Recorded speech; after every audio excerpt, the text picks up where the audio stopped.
Hey guys, today I'll show you a science fiction thriller TV series named The X-Files, Season 4, Part 1. Spoilers ahead, watch out and take care. Previously, we met a Social Security worker named Smith who possesses the extraordinary ability to bring people back from the dead. A kind-hearted soul, he used his powers to heal several victims of a shooting. But Smith's gifts go beyond just healing. He can also change his appearance at will. By day, Smith works at the Social Security Administration. However, after exposing his abilities, he quickly found himself the target of the secret organization. The man behind the hunt, a mysterious figure known only as the Smoking Man, sent an entire team to capture him. As it turns out, Smith is not of this world. He's an alien. From their conversations, we learn that the secret organization is executing a covert operation that may be tied to an extraterrestrial colonization plan, one that Smith has been secretly trying to sabotage. Meanwhile, Mulder discovers that his mother has a past connection with the Smoking Man. Their reunion ends in a heated argument that leaves his mother so distressed she suffers a stroke and is hospitalized. Before losing consciousness, she hints to Mulder about a weapon capable of killing aliens. Mulder follows her clue and finds it. Smith, having broken out of his high-security prison, wastes no time finding Mulder. He warns him that alien bounty hunters are on his tail and reveals that he knows the truth about Mulder's long-lost sister, who was abducted by aliens years ago. As they discuss their next steps, an alien bounty hunter arrives and the chase begins. The scene cuts to a remote village in Canada, where a utility worker arrives to repair a power line. As he works, a single bee buzzes persistently around him. Eventually, it stings him. Annoyed but unconcerned, he swats it dead. Then he notices 5 identical boys watching him from a distance. Chuckling, the worker jokingly asks if their mom ever mixes them up, but the boys remain silent. Suddenly, the worker seizes up, convulses, and falls from the pole to meet his maker. It turns out the bee was venomous.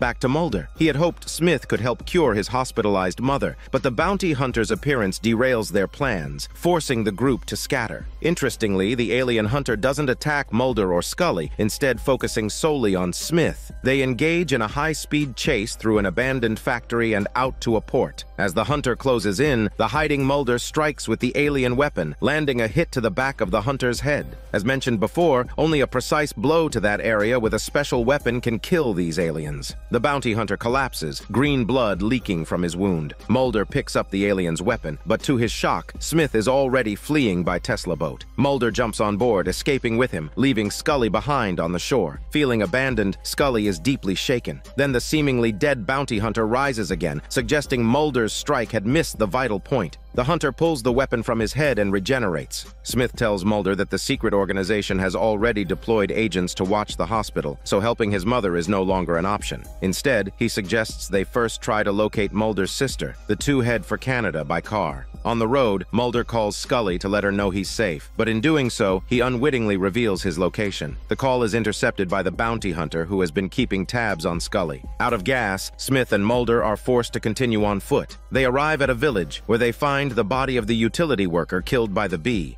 Meanwhile, Scully discovers that there are 5 men across the country that had the same name as Smith, all of whom look identical. It becomes clear that Smith is part of an alien cloning program. Each clone had been working at a different Social Security office, and all of them have now vanished. Digging deeper into their files, Scully uncovers strange strings of encrypted code embedded in each profile. These codes conceal massive amounts of data. Just when she's at a loss, the henchman from the secret organization contacts her. He reveals that the codes are part of a project related to the smallpox virus. Scully connects the dots. If smallpox is the threat, then cowpox is the key. She suspects that the code in Smith's file might represent a specific protein found in the cowpox virus. She takes a biopsy of the smallpox vaccination scar on her own arm. Her findings are startling. The government and the secret organization have used cowpox-derived protein codes to tag and categorize every citizen. As for why they've done this, that part remains a mystery. Mulder has just arrived at the place Smith called their destination, a remote site where strange flowering plants are cultivated. Smith explains that these plants don't exist anywhere else on Earth. They're grown for a special kind of pollen used to raise a species of deadly bees. While exploring, Mulder makes a shocking discovery. His sister, Samantha. She looks exactly as she did at the time of her abduction, never having aged. Overcome with emotion, Mulder embraces her using his muscles, only to realize she doesn't speak. Following her back to her home, he's disturbed to find that every house in the area contains a copy of Samantha, and a boy who looks exactly the same in each one. They're all clones. Furious, Mulder turns to Smith and demands an explanation. At that moment, the alien bounty hunter catches up with them. In an effort to escape, they flee into a massive apiary. Smith tells Mulder not to worry. The bees won't harm them.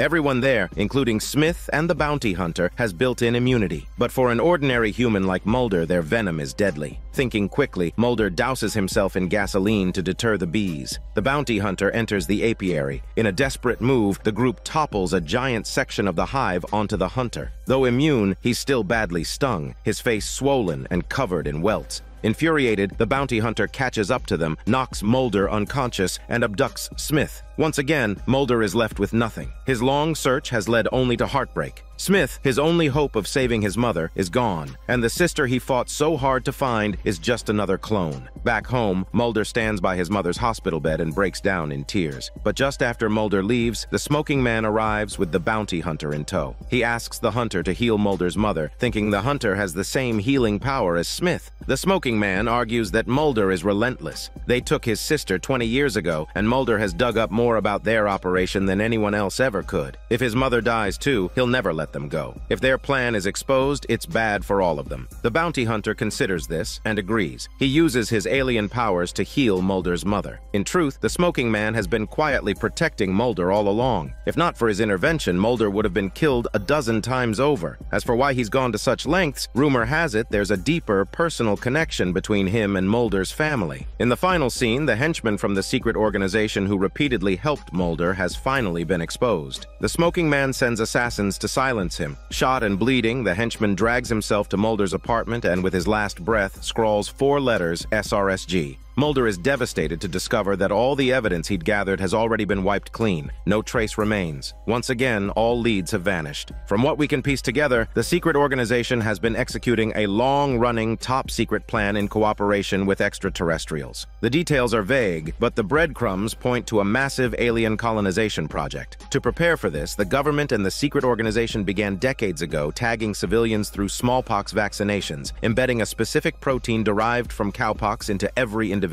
The alien clones, identical to Smith and placed inside Social Security offices, were likely responsible for monitoring and managing this encoded civilian data. At some point, Smith realized how dark the plan truly was and tried to stop it, which is why the bounty hunters were sent to eliminate him. As for the letters the dying henchman wrote, it stands for Special Representative of the Secretary General, which might imply that the United Nations is involved in the alien colonization project. The scene shifts to a commercial flight filled with passengers cruising normally when a man gets up from his seat and heads to the restroom, but he never comes back out. It's only when a flight attendant notices something odd that she opens the door, only to find the man long dead. Strangely, his skin appears completely bleached. He no longer even looks like a black man. Cut to FBI headquarters. It's early morning and Scully has been summoned to her supervisor's office. In Philadelphia, there have been 4 kidnapping cases involving African-American victims over the past 3 months. Technically, it falls under local police jurisdiction, but the FBI was brought in after one of the victims was recently found dead. There were no signs of foul play, and the cause of death left doctors stumped. The police present a photo of the victim, and Scully is immediately confused, saying the victim clearly looks like a white man. The officer replies the man is black, but his body shows no trace of melanin whatsoever. Scully performs an autopsy and finds the victim's pituitary gland, the part of the brain responsible for triggering melanin production, has been destroyed. Meanwhile, Mulder uncovers another clue. Embedded in the victim's skin are small, thorn-like seeds. These come from a rare African plant with sedative properties. Scully and Mulder decide to split up. She continues the forensic analysis, while Mulder heads to New York to speak with an assistant to the UN Secretary General. As they each follow their leads, another attack takes place. At a dimly lit bus stop, a young man is targeted. He feels a sharp sting as something hits the back of his neck, a thorned seed. His vision blurs, his body goes limp, and he slumps into the bench, completely paralyzed. A man with white patches on his face emerges from the shadows and slowly approaches. By morning, the young man is dead, his appearance eerily identical to the previous victims. Mulder, poring over the files obtained from the UN assistant, discovers that 3 months earlier, a similar incident had occurred on a commercial flight, the very same one we saw at the beginning. There had been another suspicious individual seen entering and leaving the restroom that day, a man named Samuel. Mulder and Scully decide to investigate him further. As it turns out, Samuel has broken into a home and paralyzed another black man using the same thorny seed. He then opens his mouth and pulls out a long, plant-like organism. Moments later, the paralyzed man becomes his next victim. Meanwhile, Mulder and Scully are staking out Samuel's apartment. When Samuel finally returns, he panics at the sight of them and bolts. The agents chase him into a garbage-filled alleyway only to lose him. Unbeknownst to them, Samuel is hiding inside an impossibly narrow ventilation pipe. How he got in is anyone's guess, but they eventually manage to apprehend him. Scully suspects that Samuel might be carrying a virus that breaks down melanin in the human body. Whoever comes into contact with him becomes infected and quickly loses all pigmentation. But medical tests reveal something unexpected. Samuel is in perfect health. Even more disturbing, an X-ray reveals a long, foreign object lodged in his throat. His brain scan is even stranger. Samuel was apparently born without a pituitary gland at all. As Scully and the doctors puzzle over the results, Samuel is already planning his next move. While undergoing tests at the hospital, he squeezes his body into a drawer in a food cart and slips away unnoticed. Due to going too long without absorbing melanin, white patches began to appear on Samuel's skin. Desperate, he sought out his immigration consultant and used the same method as before, sedating him with a thorny seed. Once again, he pulled that long, plant-like object from his mouth. Hidden inside was a spine resembling a bamboo skewer. He intended to insert it into the man's nostril, but before he could finish, a patrolling officer happened to pass by and spotted him. Samuel had no choice but to flee the scene, leaving the thorn behind. Luckily, the consultant survived, though he was loaded into the ambulance with the thorn still lodged in his nose. Mulder theorized that Samuel was born without a pituitary gland, meaning his body couldn't naturally produce melanin. Normally, that would result in albinism, but Samuel showed none of the typical signs. This led Mulder to conclude that Samuel was absorbing melanin from others to mask his own albinism. They learned Samuel worked in construction, so Mulder and Scully headed to a site near his apartment. While searching the area, Mulder was suddenly ambushed. Samuel struck and sedated him with a thorn seed. Mulder collapsed immediately, paralyzed. Hearing the commotion, Scully doubled back to find him. She followed the noise into a narrow pipe and discovered Mulder lying helpless on the ground. From the shadows, Samuel watched their every move. As Scully tried to help Mulder, she smashed open a pipe and made a chilling discovery. Several bodies, victims Samuel had previously killed, were hidden inside. She set Mulder down and reached for her phone to call for backup, unaware that Samuel was silently creeping up behind her. Mulder, still paralyzed, saw Samuel but couldn't speak to warn her. Just in time, Scully caught the look in Mulder's eyes and realized something was wrong. She turned, raised her gun, and fired several shots, finally taking down the serial killer. Samuel faces multiple charges of murder, but without a source of melanin, his condition is rapidly deteriorating. Whether he'll survive to stand trial remains uncertain. As for why the victims died so quickly after losing their melanin remains unsolved. The scene shifts to a stormy afternoon when a young couple pulls up near a small shop. The blonde woman says she needs to take a few ID photos. As they park, a police cruiser drives by. The couple exchange a nervous glance rather than tongue massage. They seem on edge. Inside, the shop owner develops the photos. Just then, a man wearing a yellow raincoat walks in. As he's paying, the woman realizes she forgot her wallet and heads back to the car. The yellow raincoat man follows closely behind. He bumps into her just outside the shop, and she suddenly feels weak. Her limbs go numb and she grows dizzy. Stumbling, she rushes back to the car to find her boyfriend, but he's already been killed and sent to meet Jesus.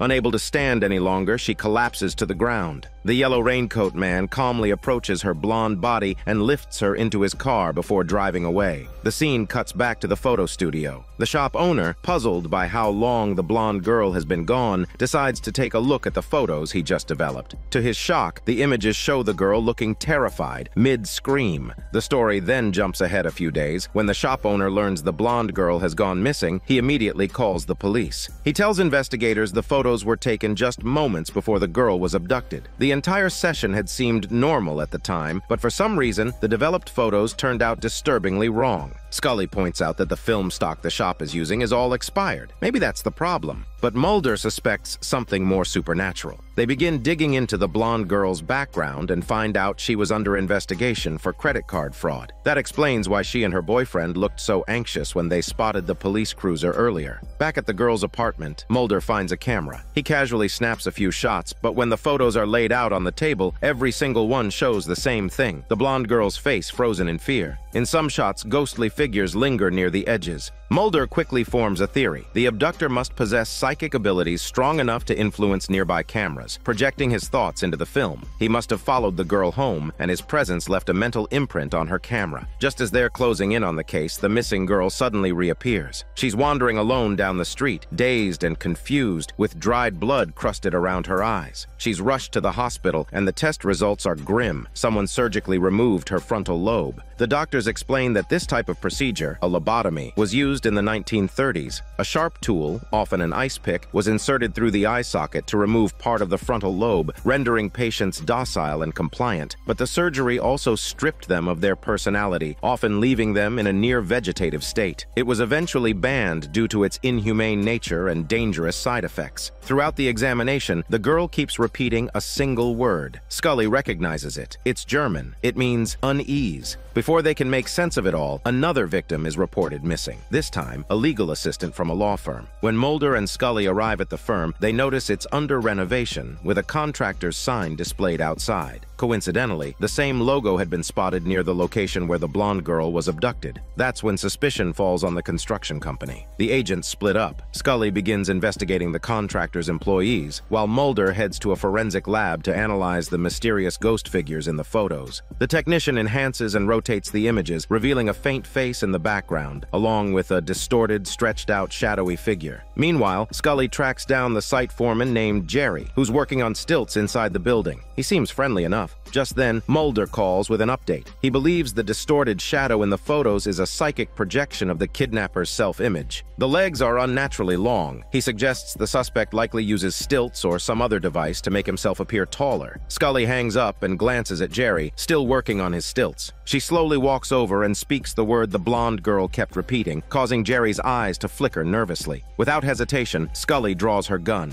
In the chase that follows, Jerry trips over his own stilts, and Scully easily apprehends him. Searching his pockets, she finds an ice pick, the exact kind used in illegal lobotomies. Even in custody, Jerry insists he's innocent. Scully demands to know where the second missing woman is. Jerry just stares at her and says with a sly grin that she seems awfully anxious. It turns out that Jerry had a history of mental illness. Years ago, he was institutionalized for 6 years after attacking his own father. That same year, his sister took her own life. The male face in the background of the blonde girl's photo turned out to be Jerry's father, clear evidence of Jerry's deep-seated resentment toward him. Mulder then showed Jerry the terrifying photo of the blonde girl. Under intense psychological pressure from Mulder, Jerry finally broke and revealed the location of the missing secretary. Unfortunately, she was already dead, found in an abandoned area outside the city. The cause of death appeared to be a botched lobotomy. Jerry had likely tried to perform the procedure on her himself. With overwhelming evidence, Jerry was formally charged. At the police station, officers took Jerry's mugshot for the record, but when the photo was developed, it showed a chilling image, the officer being fatally shot. Moments later, Jerry grabbed the officer's gun and killed him with a single shot. Jerry didn't flee far. He broke into a pharmacy and stole a large quantity of anesthetics. When Mulder and Scully arrived at the scene, they found a camera left behind. Jerry's psychic energy had the ability to imprint his thoughts onto film. Hoping for a clue, Mulder had the photos developed to see what the camera had captured. Meanwhile, Scully went to search the construction sites in the area. What she didn't realize was that Jerry was hiding under her car. He ambushed Scully, injected her with a sedative, and abducted her sexy body. Back at the pharmacy, Mulder received the developed photos and saw Scully's terrified face staring back at him. Realizing she was in danger, he rushed outside, but she was already gone. Desperate to find her, Mulder studied the photo carefully. Near Scully's face were 6 fingers. Then someone brought out a flyer Jerry had kept in his wallet, his father's obituary. It stated that his father had served as a German soldier in World War II. After the war, he and 5 fellow soldiers had stayed in the U.S. and were all buried in the same cemetery. That made 6 headstones in total. Mulder concluded that the 6 fingers represented Jerry's father and his 5 comrades. He immediately led a team to the cemetery. Meanwhile, Scully was tied to a chair in a makeshift operating room. Jerry explained that the ghosts in the photos were what crept into people's minds and made them anxious. He believed Scully was also plagued by anxiety and insisted that a lobotomy was the only way to rid her of it. Scully calmly tried to reason with him, pointing out that he was having a psychotic relapse and needed help.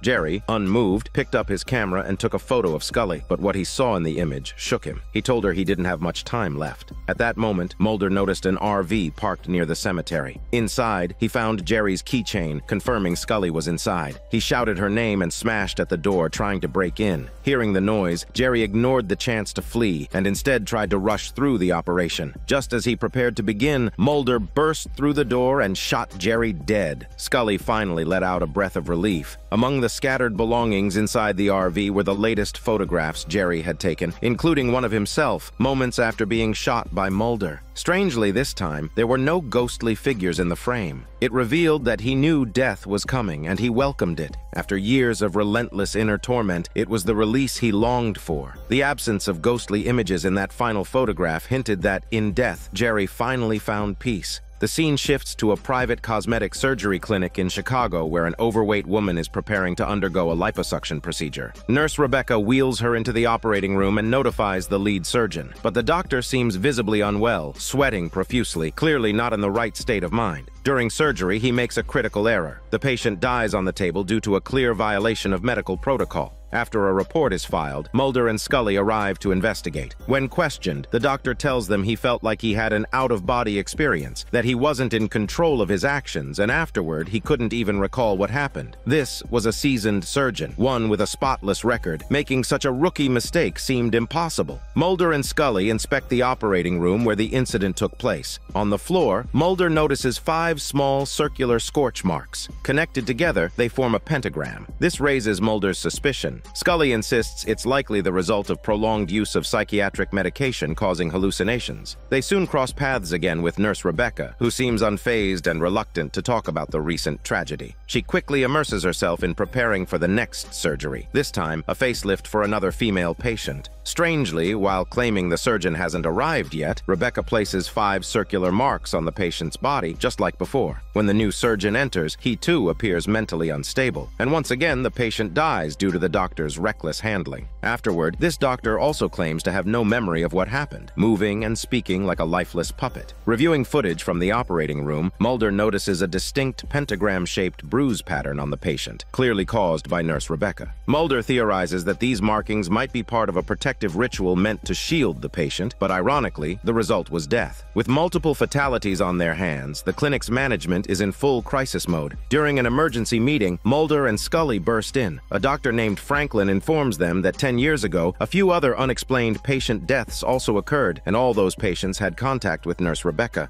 Oddly, Rebecca disappeared shortly after the second death and hasn't been seen or heard from since. Now, Rebecca has holed up at home, performing a strange ritual. Later that night, she sneaks into Dr. Franklin's house and stabs him. Franklin quickly calls the police. Mulder and Scully arrive just in time to arrest Rebecca. As they restrain her, she struggles and cries out that Franklin is the real killer. She says she tried to stop him from committing more atrocities, but he was too powerful. Then, she suddenly begins coughing up large amounts of diabetic blood. Rebecca is rushed to the hospital. Dr. Shannon, another staff member, treats Franklin's wound. Everyone assumes Rebecca used some kind of witchcraft to manipulate the surgeons into harming their patients. They pressure Mulder to close the case quickly, but he isn't convinced. He believes Rebecca may actually be innocent. Later, as the hospital staff leaves, the camera lingers on Dr. Franklin, lying in his hospital bed. Suddenly, his body levitates. A sinister smile creeps across his face. Rebecca hadn't lied. The true culprit is Dr. Franklin. But why did he kill those patients? Back with Mulder, Scully informs him that Nurse Rebecca didn't survive emergency treatment. She died from massive internal bleeding in her esophagus. An autopsy revealed multiple pieces of metal inside her stomach. Scully believes she may have suffered from pica, a disorder that causes people to eat non-food items. But Mulder suspects something darker. Perhaps she was cursed, the victim of a dark ritual. He shows Scully a calendar he recovered from Rebecca's home. 4 dates are marked with pentagrams, each one corresponding to a witch's Sabbath. Interestingly, the birthdays of the first 2 victims fell exactly on those marked dates. Mulder theorizes the killer is performing some kind of occult ceremony, targeting patients whose birthdays align with the Sabbaths, and that there are 2 more victims yet to come. The next morning, they learn a facelift surgery has been scheduled for a patient whose birthday matches another of the marked ritual dates. Mulder and Scully rush to the clinic, but they're too late. The patient has already died on the operating table. Dr. Shannon finally realized the severity of the situation and decided to cooperate fully with Mulder and Scully's investigation. As mentioned earlier, the private clinic had a dark history. 10 years ago, 4 patients died due to medical accidents, and strangely, a doctor also died that same year. Mulder uploaded the deceased doctor's information into the hospital's system. Using facial reconstruction software, they discovered something shocking. The dead doctor looked exactly like Dr. Franklin. It turned out Franklin was a sorcerer. Every 10 years, he performed a ritual that involved killing 4 patients whose birthdays matched certain dates. This ritual allowed him to literally change his face, gaining a more handsome appearance. Now, with only 1 patient left to kill, he was on the verge of completing the ceremony. Franklin targeted Dr. Shannon next. Using dark magic, he manipulated medical instruments on the operating table, causing them to embed themselves inside Shannon's body. Severely injured, Shannon was rushed into surgery. Meanwhile, Franklin entered another operating room, preparing to perform the face-changing ritual on himself. By the time Mulder arrived, Franklin had vanished. Shannon was saved during surgery, but another patient had died. Coincidentally, the patient's birthday matched the final marked date on the ritual calendar. This meant Franklin's ritual was complete. The story ends with a plastic surgeon arriving at a private hospital in Los Angeles for a job interview. He was handsome, articulate, and his resume impressed the hospital staff. But who could guess what dark, twisted soul hid behind that charming facade?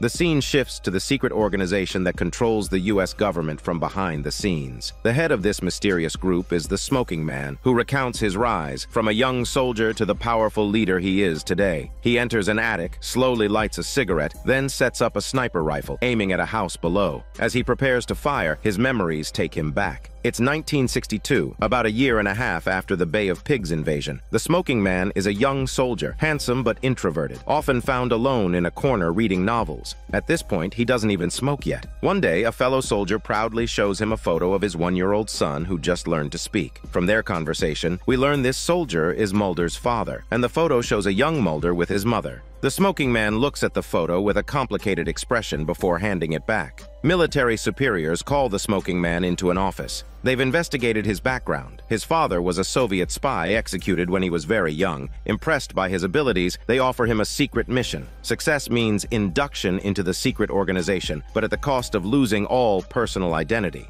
The mission was to assassinate a 46-year-old American man who, through bad decisions, has brought the country to the brink of nuclear crisis. They've even found a scapegoat for him. The date is November 22, 1963. The Smoking Man crawls into a sewer tunnel, and as the target's motorcade passes through Dealey Plaza, he fires 2 shots at the man in the open-top car. The man dies instantly, cradled by his wife. This was the assassination of President John F. Kennedy, the most infamous event in American history. The Smoking Man quickly flees, while the scapegoat is arrested soon after. The Smoking Man lights a cigarette as he watches the scapegoat's arrest. According to records, the scapegoat was killed 2 days later by a nightclub owner. Because he successfully completed the mission assigned by the organization, the Smoking Man was quickly recruited into their ranks. His sharp decisiveness earned him a top-level position in no time, even though he was still young. But none of that was what he really wanted. Deep down, he had a dream, to be a free writer. In his spare time, he enjoyed writing novels and sending them to publishers.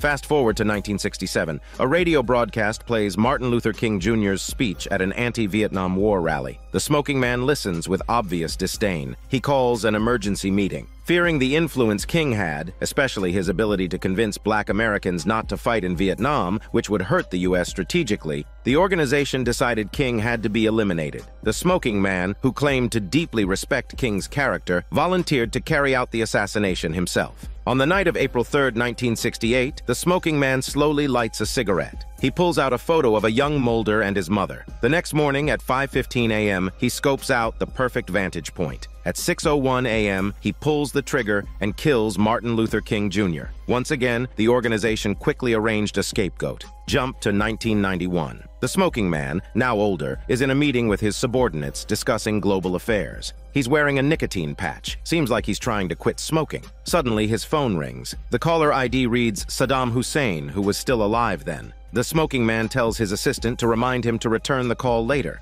The meeting reveals that this secret organization has been behind everything, from sparking the Bosnian War to influencing Super Bowl games. Numerous major historical events are tied to them. It's Christmas Day, and the team is eager to finish up and go home. The smoking man even remembers to prepare gifts for everyone. Unfortunately, his taste is terrible. Each gift is a gaudy, patterned tie. After the meeting, the smoking man returns home lonely as ever. He's devoted his youth to the organization. Family is a distant memory. Alone, he taps away at his typewriter, continuing to write novels under a pen name and submitting them to magazines. Suddenly, he gets notified about a crashed UFO found in the U.S. His subordinate informs him that to distract the public, they fabricated the Roswell incident years ago. But this time, the encounter is real. At the base, they've quarantined a seriously injured alien. The subordinate tells the smoking man that the UN Security Council has decreed any nation finding such an alien must destroy it. They can't let the world know extraterrestrials are alive. Doing so would attract new enemies.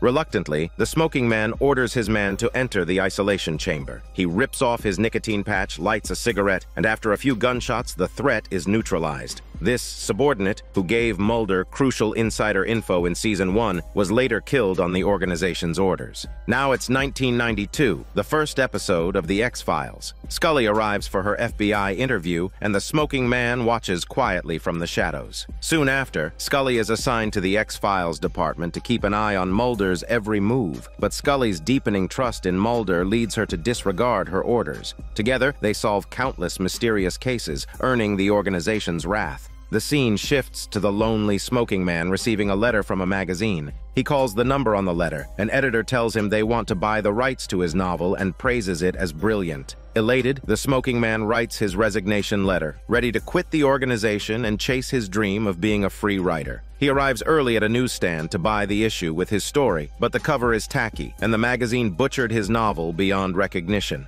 The newsstand owner calls the magazine trash and says no one buys it. Crushed, the smoking man leaves and sits on a nearby bench. He tells a passing beggar that life's like a box of chocolates. These are just the cheap, unwanted ones. Then he tears up his resignation letter, tosses the magazine aside, and walks away. The scene shifts back to the attic from the beginning. At last, there is some movement in the house the smoking man has been watching. A bald man wearing glasses steps out the front door. The smoking man raises his weapon, ready to pull the trigger and end the man's bald life, but suddenly he hesitates. He tells himself that now is not the time. Under the cover of night, the smoking man packs up his gear and prepares to leave. The scene shifts to the Honolulu airport in the United States, where a man is stopped by customs officers and asked to open his suitcase. The man replies he's here on government business, so this suitcase cannot be opened. The customs officer tells him to come to the back room if it can't be opened. Inside the room, the customs officers conduct a full-body search on the man and proceed to open his suitcase. Inside are two strange metal containers. In panic, the man shouts at them not to open it since that's a biohazard. Inside the canisters is a black, oily substance that begins slithering across the floor like a worm. It creeps into one of the customs officers through his shoe. Horrified by what he sees, the man who was transporting the black oil pounds frantically on the door. Meanwhile, the customs officer who was infected stands there motionless, having lost all awareness. The scene shifts. The FBI receives a tip-off that a group of terrorists is transporting explosives through the area. Mulder and Scully gear up and engage in a fierce shootout as the terrorists attempt to transfer their cargo. In the midst of the chaos, the cargo truck suddenly veers out of control and crashes onto the roadside. Mulder and Scully give chase, only to find the driver already shot dead by his own partner sitting in the passenger seat. But when Mulder gets a clear look at the accomplice, his anger flares. It's Alex, the former FBI agent being hunted by the secret organization. Mulder believes Alex is responsible for his father's death, so he immediately attacks him in a fit of rage. Alex doesn't fight back. Instead, he surrenders his weapon and claims that it was he who anonymously tipped off Mulder about the terrorist operation. Alex said he was rescued from the smoking man's missile base, the same one hiding the UFO by these terrorists. Now, the secret organization is hunting him, and he wants to team up with Mulder to expose them. Alex is a slimy character, so Mulder naturally doesn't trust him, but Alex does have a lot of intel on the organization, so Mulder decides to give him temporary shelter. Alex tips Mulder off about a secret package the organization is about to transport. Mulder and Scully stake out the airport and spot the man carrying the package. When Scully flashes her badge, the man bolts like his life depends on it. The two give chase, and at one point the package carrier throws the parcel down and makes a break for it. When Mulder and Scully finally open the package, after all that effort, it's just a single rock. Despite Alex's assurances that his info was accurate, Mulder and Scully feel like they've been played. That night, Mulder knocks on the door of their balding boss, Skinner, and leaves Alex at his place. The boss doesn't treat Alex kindly. He beats him up and then chains him to the balcony. The smoking man shows up and demands Skinner make Mulder and Scully hand over the rock from the previous night. Skinner refuses. Suspecting Skinner has hidden the rock, the organization sends the package man to search his house. Hearing a noise, the package man checks the balcony and gets ambushed by Alex, who's still chained there. Alex throws him off the balcony. Mulder and Scully take the recovered rock to NASA's Space Research Institute. The scientist there says it's not an ordinary rock, it's a meteorite fragment. He suits up to cut it open, but inside they find the black oil virus again. The oil splashes onto his protective suit, wriggles like worms, and quickly seeps through, infecting him. When Scully arrives, the scientist is standing there like a zombie. She puts on a protective suit and enters the isolation chamber. The suit isn't foolproof, but it's better than nothing. The scientist appears alive, but isn't breathing. Scully suspects he's in a dormant state and decides to get him out first. Cut to Mulder arriving at Skinner's house to pick up Alex. He cuffs Alex to the car and then heads to visit the UN assistant. The UN assistant uses her position to trace the package's origin back to Siberia. Mulder decides to go alone. As he leaves, he lets Alex fend for himself, but then hears Alex curse in Russian. So Mulder takes him as a translator. Because Alex threw the package man off Skinner's balcony, Scully and Skinner are summoned to the Senate. Looks like they're in big trouble. Mulder gets a summons too, but doesn't show up. The others wonder where Mulder is. The scene shifts to Mulder crossing a security fence with Alex. Mulder says on June 30th, 1908, a massive explosion rocked southern Siberia, 2,000 times more powerful than the Hiroshima bomb. It's believed to be the largest comet impact in history, but he had always been skeptical. They arrive at what looks like a mining camp. The workers are treated like slaves and beaten if they slack off. The overseers spot Mulder and Alex and chase after them on horseback. Mulder gets whipped badly and then illegally imprisoned. A fellow prisoner tells Mulder this is a lawless place. Anyone locked up here is basically doomed. Just then, Alex is thrown into the cell next to Mulder's. Alex says he was interrogated but said nothing. Mulder thought Alex must have told them everything since he's so scared to die. He then tries to hit Alex, who suggests they should stick together at this critical moment. Suddenly, a guard bursts in. Alex speaks to him in Russian, and before Mulder knows it, Alex is taken away. Mulder is baffled. He doesn't understand a word. The cellmate leans over and tells him bluntly that Alex had sold him out. Shortly after Alex was taken away, a group of Russians burst in and forcibly injected Mulder with something. When Mulder woke up, he found himself strapped to a bed with wire mesh. Around him, many other men were similarly restrained. There was a fresh mark on his arm. Then he heard screams nearby and black oil started dripping from pipes overhead. The black oil splashed on Mulder's face and instantly seeped into his body. The screams abruptly stopped. Like the other test subjects infected with the black oil virus, Mulder lost all reaction. The camera zooms in on his eyes, now pitch black, clear proof that the black oil has taken hold. The scene shifts to a U.S. nursing home late at night. The elderly residents are asleep when a woman wakes an old lady and leads her to a car. The old lady willingly receives an injection of an unknown drug, fully aware of its danger. After the injection, the woman and the old lady say their goodbyes, and the old lady soon dies. Strangely, black oil oozes from her nose and mouth, suggesting the drug was the black oil virus. Cut to St. Petersburg, Russia. A retired senior agent receives a new mission. First, he visits that same nursing home in the U.S. and finds the woman who administered the black oil injection, a highly respected medical doctor. Without hesitation, the old agent strangles the doctor and stages the scene. Later, the smoking man learns of the doctor's death and meets with another high-ranking member of the organization. Their conversation reveals that the doctor worked for the secret group all along, explaining the source of the virus. After this backstory, we return to Mulder. After being infected with the black oil, he passes out. When he wakes, he's still in prison. His cellmate tells him that the virus came from rocks near the Tunguska River. The Russians recently discovered the virus and began capturing people as test subjects, trying to develop a vaccine.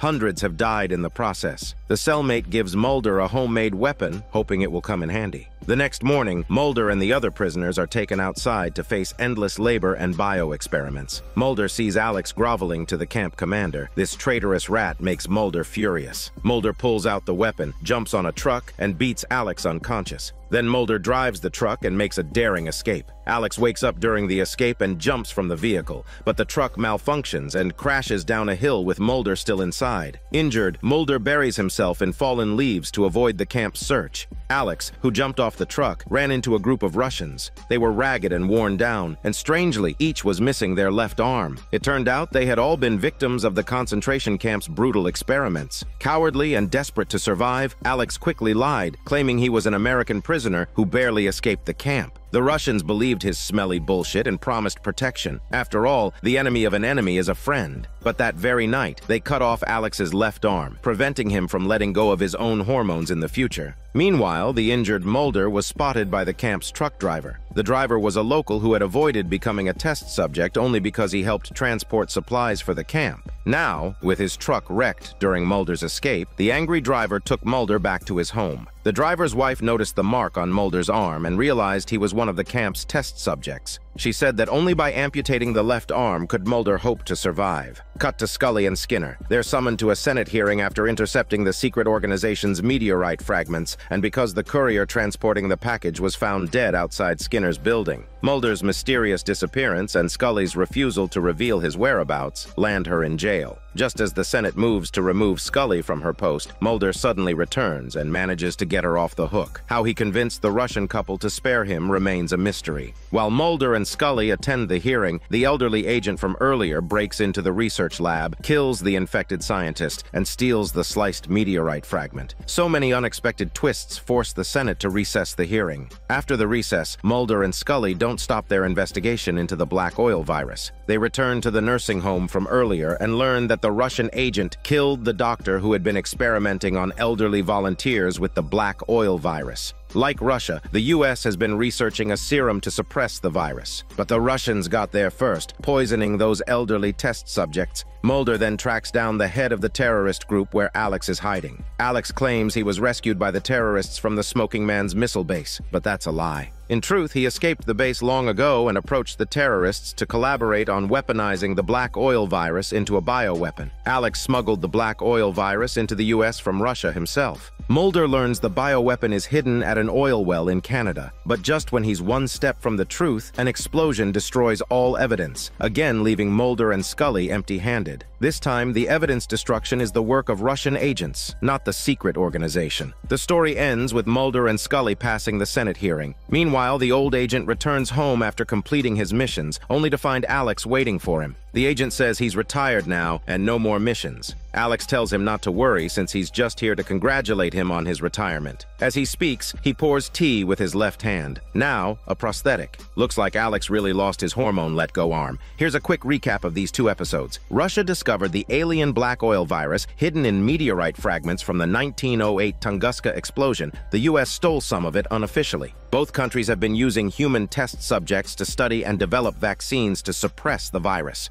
When the U.S. tried to smuggle the virus again, Mulder and Scully intercepted it, refusing to hand it over, unintentionally causing the death of a researcher. Russia, realizing the U.S. got hold of the alien virus, sent the elderly agent to kill the vaccine-developing doctor and infected researcher, steal the meteorite fragments, poison test subjects, and destroy all evidence. In short, Mulder and Scully mostly messed things up while being pawns, used by the very same Alex who was once part of the secret organization but was hunted by the Smoking Man and locked up in the missile base. Why would the Smoking Man want to kill Alex if he'd been working for the organization so long? Let's recall Alex's background. He's American, but his parents were Russian immigrants and he speaks fluent Russian. It's likely that Alex is a Russian spy posing as a member of the secret organization. The Smoking Man must have realized this all along, which is why he's been trying to kill him. Alex was locked up by the Smoking Man in the missile base, but it was the Russians who found and rescued him. After being freed, Alex deliberately sneaked back into the U.S., pretending to feed Mulder and Scully intelligence. His goal was to help them intercept the meteorite fragments stolen from Russia, just to make sure the alien virus didn't fall into the hands of the secret organization. After all, if the Americans managed to weaponize that thing, it'd be a disaster. At the end, Alex shows up at the old agent's place, clearly not their first meeting. In fact, Alex has been the Russian agent's handler all along. He looks like a weakling, but he's smart enough to play Mulder like a fiddle. The only problem is that he slipped up and ended up losing an arm.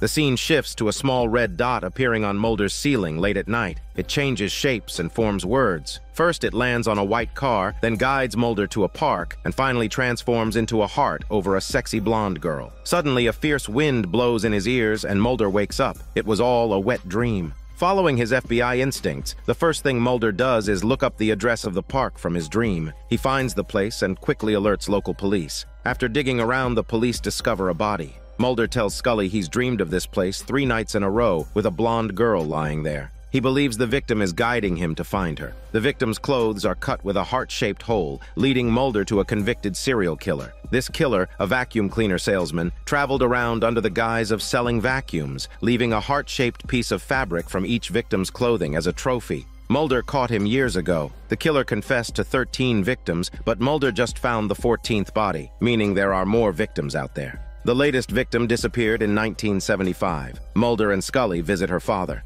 As they leave, Mulder's mind flashes back to his dream. He sees the killer driving a white Chevrolet. They track down the car, now sold multiple times. Despite modifications, Mulder finds an Alice in Wonderland book under the hood with heart-shaped fabric pieces pinned inside, one for each victim. There are 16 pieces total, but only 14 bodies found so far. 2 victims remain missing. Mulder and Scully visit the killer in prison, hoping he'll reveal the whereabouts of the last 2 girls. The killer refuses to say anything. That night, Mulder sees the red dot again, which takes him back to 1973, the day his sister was abducted by aliens. On TV, the Watergate scandal is playing. His sister calls him by his childhood nickname and begs him to play chess. Suddenly, the power goes out, the house shakes, and outside lights turn bright as day. Mulder is frozen in place, everything exactly like the day his sister was taken. But this time, no aliens appear. Instead, the killer walks in through the door. Mulder wakes up only to find it's another dream. But staring at the fabric pieces on the table, he begins to suspect the killer might be connected to his sister's disappearance. The next morning, Mulder confronts the killer in prison. The killer claims he did come to Mulder's house years ago to sell a vacuum cleaner, then abducted his sister.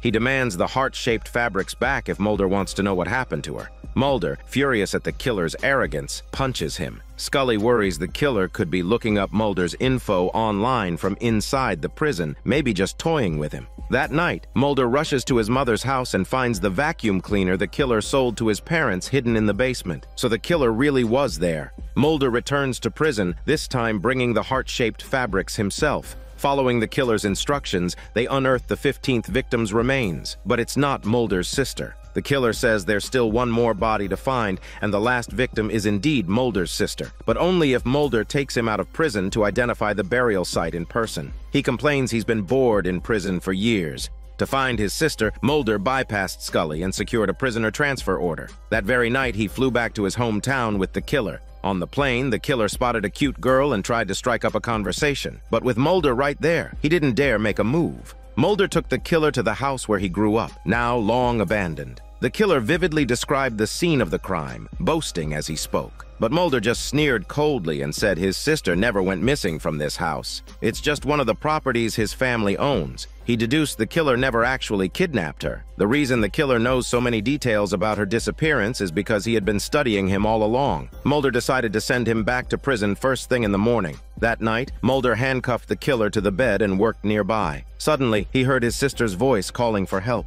Following the sound, he found her locked inside a car. He immediately opened the door and pulled his sister into his arms, only for her to vanish the next second. It was another dream. When Mulder opened his eyes, the killer was gone. Scully and Skinner rushed over as soon as they learned Mulder had taken the killer away. Mulder explained that he had released the killer in his dream, and during his escape, the killer took Mulder's ID and gun. The fugitive then impersonated Mulder, called the airline, and got a list of all passengers on their flight the night before. Later, using Mulder's credentials, he showed up at a school and picked up that same cute girl from the flight. The group headed to the killer's old apartment. Through the window, Mulder spotted a parking lot filled with abandoned buses. The killer was hiding on one of them, with the girl. He pulled out the last piece of fabric and claimed it belonged to Mulder's sister. If the killer died, Mulder would never find her. Mulder desperately wanted to know his sister's whereabouts, but the killer had stolen his gun. Fearing for the girl's safety, Mulder told her to close her eyes and then turned around, shooting the killer dead. With the threat gone, the girl was finally safe. At the end, Scully brought the fabric test results. The fiber analysis showed the fabric was made long after Mulder's sister disappeared. In other words, the last victim was not his sister. but whoever she was, they had to find her. Hearing this, Mulder finally showed a relieved smile and tucked the fabric into a drawer. This episode's story centers on a serial killer who cuts a heart-shaped piece of fabric from each victim's clothes and hides them in a copy of Alice in Wonderland. Why Alice? Because the killer sees himself as the Mad Hatter, a hero of sorts in his twisted mind. But the heart-shaped fabric, red hearts, represents the villainous Red Queen, revealing his deep inner conflict. The killer has the ability to manipulate dreams. From the start, the story drops a hint. Although the killer confessed to 13 victims, he deliberately withheld the identities of 2 others. He led Mulder to the 14th victim's body through dreams just to lure Mulder to the prison. The killer exploited Mulder's desperation, lying that the last victim was Mulder's sister. To convince Mulder, he deliberately entered his dreams, making Mulder believe he was responsible for abducting his own sister, tricking Mulder into bringing him out of prison. After Mulder saw through the lie, the killer made one last attempt that night to control Mulder's dreams and get himself released.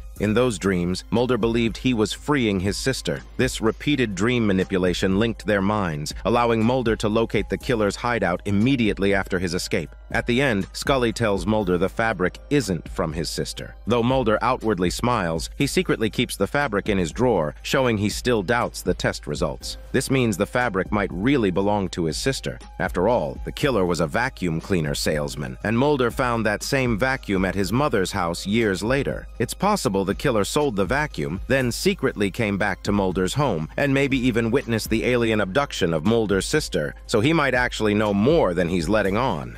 The scene shifts to a remote rural area of California, where many illegal immigrants from Mexico live and work. Every day, the men hop onto trucks headed to the city for odd jobs. Just before getting on the truck, a man named Eladio said goodbye to his girlfriend. But as soon as he left, his younger brother approached the girl and started chatting her up. It turned out both brothers were in love with her. The man watched them laughing and talking together, feeling a bitter knot in his stomach. Suddenly, the girl's sheep ran off and she chased after it. The younger brother followed. The village women watched the complicated scene between the girl and the 2 brothers, whispering gossip among themselves. Then a bright flash lit up the sky, followed by a heavy rainstorm. The villagers hurried indoors, but the strange thing was the rain. It was yellow. The downpour stopped quickly, but after the rain cleared, the women found the girl and her sheep dead. 3 days later, Mulder and Scully arrived to investigate. The women told Mulder the killer was a chupacabra, the legendary Mexican blood-sucking monster said to prey on sheep. Clearly, the women linked this to supernatural folklore, but Eladio was quick to deny it. He insisted his younger brother wasn't a chupacabra, but killed his girlfriend out of jealousy. Regardless of whether it was murder or accident, the first priority was to find out how Eladio's girlfriend really died. Mulder visited the local immigrant detention center.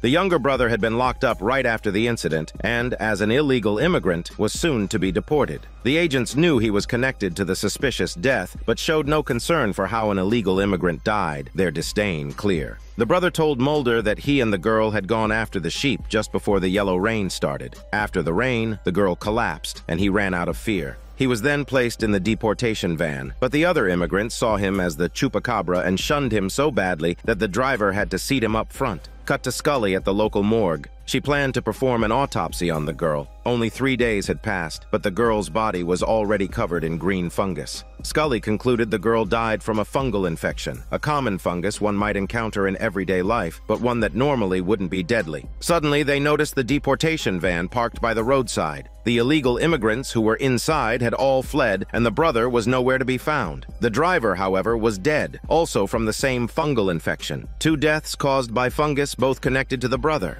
Mulder asked the agents to mobilize and capture the brother, but the agents refused, saying they had no interest in chasing after an illegal immigrant, so Mulder had no choice but to find him himself. The fugitive was rejected everywhere by his own people. Desperate, he turned to a local smuggler, hoping to get back to Mexico, but he had no money for the fare. With no options left, he hopped into a labor truck. Even then, fellow workers avoided him, but he managed to land a construction job. Meanwhile, Scully took tissue samples from the dead driver to the lab. The results revealed that both the driver and Eladio's girlfriend had come into contact with a special enzyme. This enzyme accelerates the growth of fungi that usually would be kept in check by the human immune system, turning a normally harmless fungus into a lethal infection. The brother was carrying this enzyme, which explained why anyone he touched became fatally infected. At the construction site, the younger brother was working when Eladio finally caught up with him. It looked like he intended to duel his brother for the girl's sake, but Eladio didn't find him. Instead, he found the driver's corpse, infected and dead. The brother, trying to escape, had stolen the driver's van and gone to visit his cousin's workplace. The cousin, hearing the rumors that he was the chupacabra, refused to see him. He had to borrow money through the door, but when he found out she hadn't been paid yet, he climbed the fence and left. Mulder and the agents found the brother by the roadside, but he ran off again. After all, so many deaths were linked to him, and he feared prison.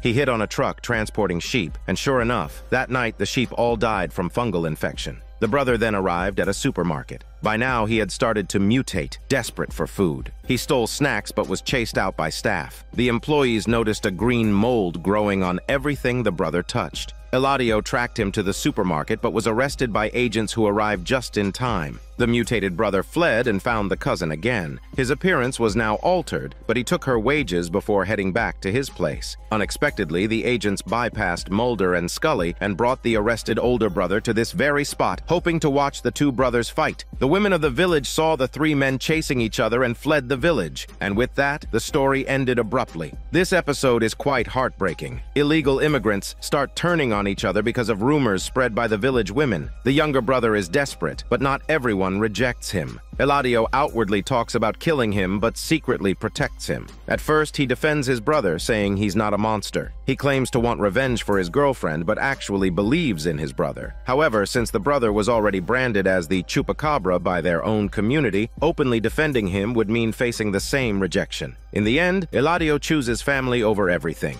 He kills the agent to protect his brother, and they both turn into monsters. It's implied Eladio also carries the enzyme because the agent, who never touched the younger brother but was shot by Eladio, also became infected. Maybe this hints that from the moment Eladio chose to save his brother, he too became a monster in the eyes of their community. These illegal immigrants live without dignity in a foreign land. Even when unnatural deaths happen, the local police refuse to investigate. They are constantly looked down upon. Only among their own people do they truly exist. Yet at the end, the mutated brothers walk the streets unseen by anyone, symbolizing how those rejected by their own community have lost even their last shred of presence, becoming true invisible men.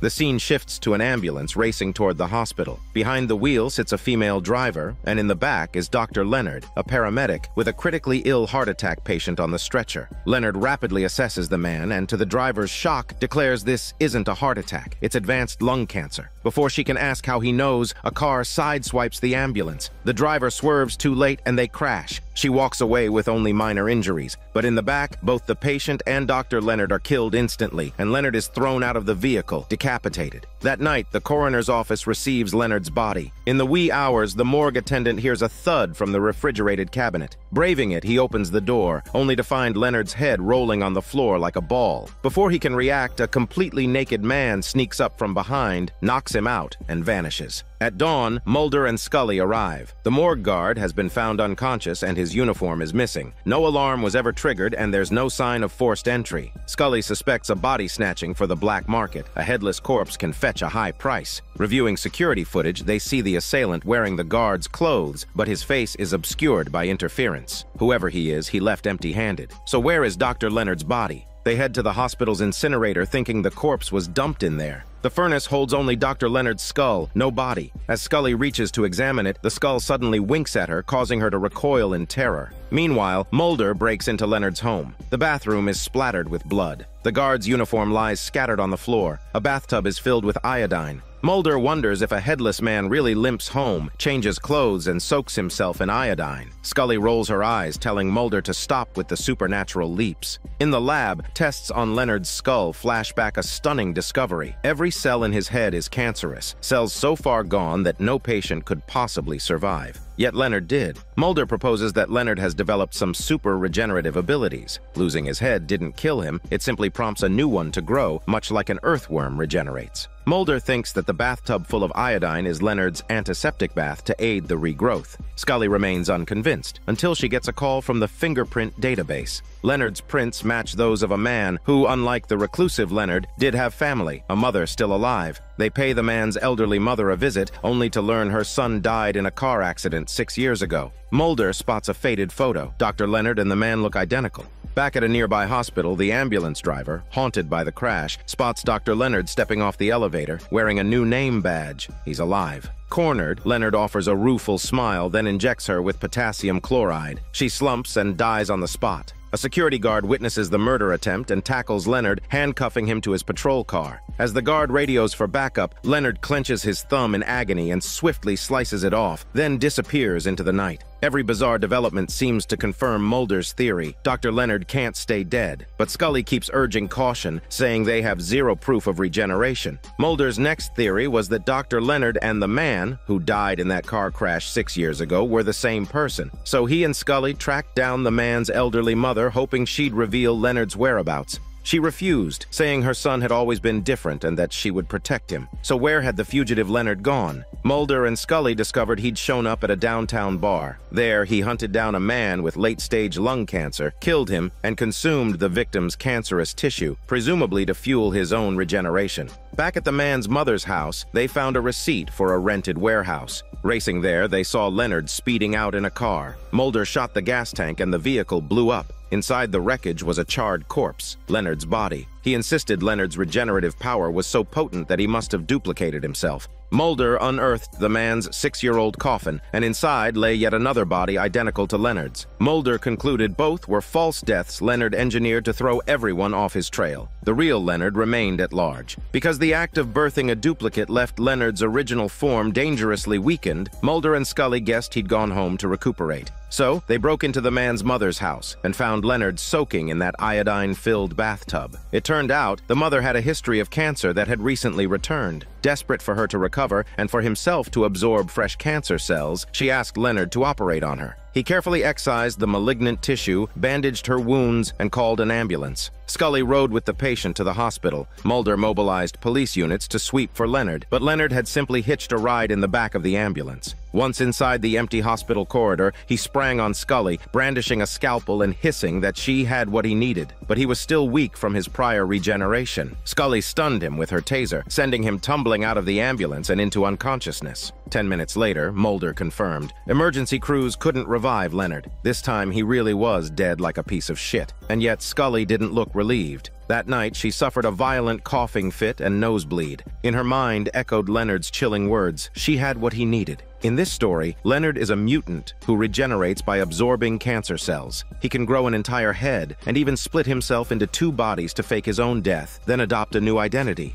Only his mother knows his secret. She's always believed her son was extraordinary and protected him, even when he killed to feed his regeneration. She even let him operate on her to harvest her own cancer tissue, displaying their twisted but deep bond. Yet Leonard's relentless murders show he's long ceased being Mom's special boy. In the final moments, Leonard told Scully she had what he needed, which leaves no doubt. He craves cancer cells, which means Scully herself may now have cancer. Back in Season 3, we learned Scully was one of several FBI agents abducted and experimented upon, some of whom later died of mysterious cancers. Now Scully faces the same threat. Mulder will never stand by and watch her die, so clearly this will become a major arc moving forward. The scene shifts to Edward. A man recently divorced, feeling low and defeated, heads to a bar. He pulls out a photo of himself with his kids and burns a hole right through his own image with a cigarette. After leaving the bar, he stops by a street-side tattoo shop and gets a cheeky pin-up girl inked on his arm. The next day, Edward goes to work as a stockbroker. While nervously pitching a project to clients, he suddenly hears a strange female voice shouting insults at him, calling him a loser, followed by a creepy laugh. Convinced his female colleague next door is mocking him, Edward storms over and smashes her desk before she can say a word. His outburst costs him his job. His wife and kids leave him and his boss fires him. Now, he's truly a nobody. Frustrated, Edward smashes his phone, and then the eerie female voice returns, taunting him relentlessly. He assumes it's the female tenant downstairs, so he pounds on her ceiling. But she ignores his smelly bullshit, turning on the TV and playing pop music.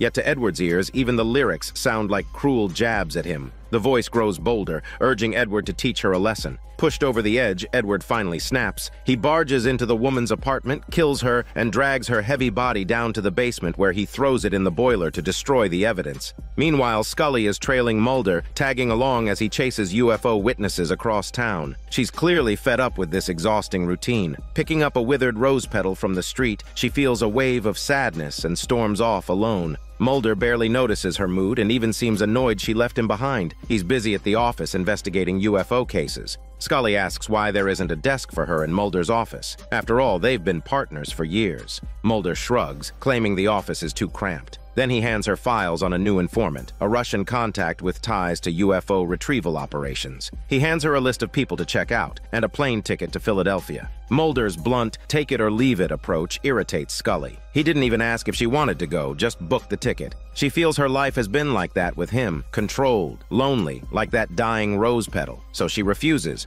That causes tension. But despite saying no, Scully eventually boards the plane to Philadelphia. There, she tails Mulder's Russian informant, who heads straight into the very tattoo shop Edward visited earlier. At that moment, Edward realizes the strange voice he's been hearing is coming from the tattoo itself. Desperate, he rushes to the shop, begging to have the pinup girl tattoo covered up. The tattoo artist refuses. He insists the playful pinup suits Edward perfectly. While they argue, Scully walks in, and Edward is instantly smitten. Scully admires the vivid colors of the tattoo. The artist proudly reveals his ink formula comes from a Russian prison containing a special kind of ergot fungus. After the artist steps away, Edward nervously approaches Scully, asking her out for a drink and dinner. She declines, saying she's leaving Philadelphia that very night. Later, Mulder calls. Scully reports her findings, telling him the Russian informant is just a con artist with no real UFO intel, only looking to scam informant fees. Mulder accuses her of slacking off, which annoys Scully to no end. Fed up with Mulder's dullness, Scully calls Edward that evening and agrees to his date invitation.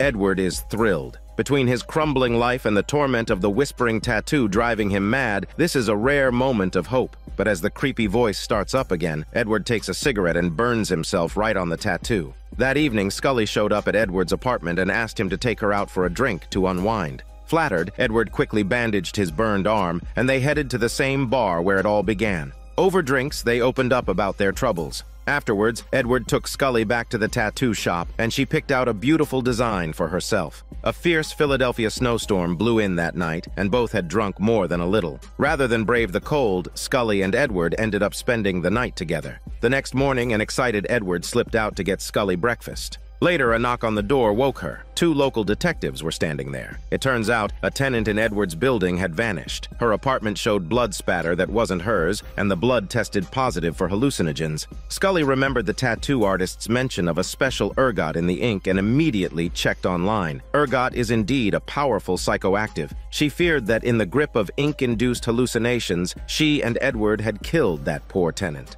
Just then, Edward returned with coffee. Scully insisted they both submit to blood tests so they could clear their names. At last, Edward opened up. The tattoos hadn't drugged him. He'd genuinely heard the pinup girl mocking him, urging him to kill. He confessed his ink hates women and had driven him to murder until Scully appeared and the taunting voice fell silent as if Scully had exorcised the evil spirit in the art. Scully nodded, saying she just needed time to get ready, and they'd head to the station together. But at that moment, the tattoo spoke again, its shrill voice ordering Edward to call that same phone on the table. It was Mulder at the other end. As Edward realized the caller was the FBI, the tattoo goaded him to attack Scully. He lunged, rendering her unconscious, and cackled as he dragged her toward the boiler room. Just then, Scully came to, torn between her warm pleas for him to remember who he was and the tattoo's evil commands, and Edward writhed in agony. Finally, love for Scully won out. He thrust his own right hand into the boiler fire, burning away the cursed ink and saving her life. In the aftermath, Scully returned to Quantico shaken but safe. Edward was rushed to a burn unit and slated for a psychiatric evaluation. Mulder quietly confirmed that the tattoo ink did contain a trace of ergot, but far too little to subdue a sane mind. The rogue tattoo shop was promptly shut down, and Scully's other find was correct. The so-called Russian UFO informant was a con artist. He'd already been arrested. Mulder couldn't resist one last question. He asked her if she was mad at him just because he never got her a desk. Scully rolled her eyes, saying she had bigger things to worry about. In this story, though it seemed like a haunted tattoo, at heart it was a man's psychosis. Edward's bitter divorce left him hating women, and the ergot in the ink simply triggered his latent mental illness. When a female tenant's innocuous pop song reached him like a taunt, he snapped, and Scully's arrival briefly soothed him with genuine connection. But once she called Mulder, his paranoia flared again, nearly costing her life, until his love for her broke the tattoo's hold.